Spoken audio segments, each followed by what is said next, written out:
தவறா பொறுத்திடுவீரா? தொடர்ந்து பதற செய்வீரா?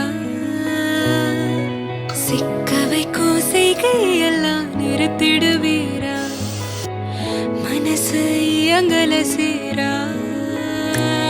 தாசா கிட்ட நெருங்குற லேசா, நான் ஒருங்குற தூசா, எட்ட போயிடுறா வெரசா வெரசா. தாசா இது என்ன புதுசா, வெக்கம் ஆச்சு சிறுசா, கொஞ்சம் பார்த்து தொடு